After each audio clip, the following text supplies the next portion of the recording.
মাই god papa পাপা বাগেন্দা তুমি কারা কি বড় ভাল বাতাস কে তোমার কি নিশা বেড়া উঠছে আর তুমি কারা বাড়ির মধ্যে ভাল বাতাস পাপা আমায় চিনছো না আই এম জেমস ও জেমস ওই যে স্টেশনে গান টান গা ওই জেমস তুমি আচ্ছা বাবা দড়ি ছিড়ে আমার বাইতাইছো কে আরে পাপা ওই জেমস না ও তুমি ওই জেমস না তাহলে তুমি জেমসের ভাইসটা মনে হয় না উর্মি দেখা যাইতাছে হে খুদা পাপা আমাকে চিনছে না আমাকে উঠিয়ে লেও বাগেন্দা বাড়িতে মহিলা মানুষ আছে কিন্তু যাও তো তুমি পাপা আই এম জামাল ওরফে জামাইল্লা তোমার জামাইল্লা পাপা তুমি আমাকে চিনছো না জামাইলা গেদা তুই আইছর ইয়া গেদা না কই রে এই জামাইলা আইছে আমার জামাইলা বাবা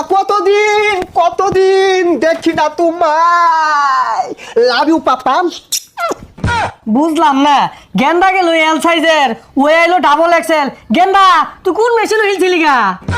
আর পাপা তুমি বুঝো না কে এগুলো ওয়েস্টার্ন মডেল আর ভাবছি তুমি এখন থেকে লুঙ্গি পরবে না তোমার জন্য অনেকগুলো জাঙ্গা আনছি এগুলো পরে ঘুরবা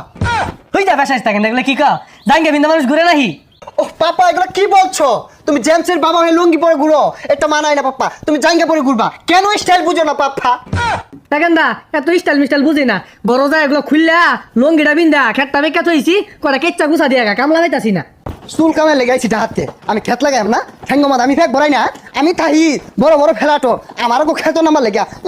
রং হয়ে গেছে গা আমি কিচ্ছু আর পেতাম না আবার টাকা দেব না প্রথমে কেডা আইলো কে লেগে আবার গেল কে লেগে এ গুহালায় বাদ পাই দিনা রে খেত লাগা কইছি তোর মারে যে গেলি গা মডেল শিখছে আমার যে অ্যাটিটিউড আমি দিয়াম খেতো মাদে গুছা ডিসকাস্টিং হ্যাঁ খারো হোয়াট সমস্যা এনি প্রবলেম বাড়ি কি বাদ দিল না যাস গাকে হ্যাঁ আমি কি ভাত খাই পোলাও খাই চিকেন বিরিয়ানি স্যালুট দিয়া খাই বাড়িতে গেছস প্লাউতে সেলুট খাওয়াইলো না নাকি খেত লাগার কইছি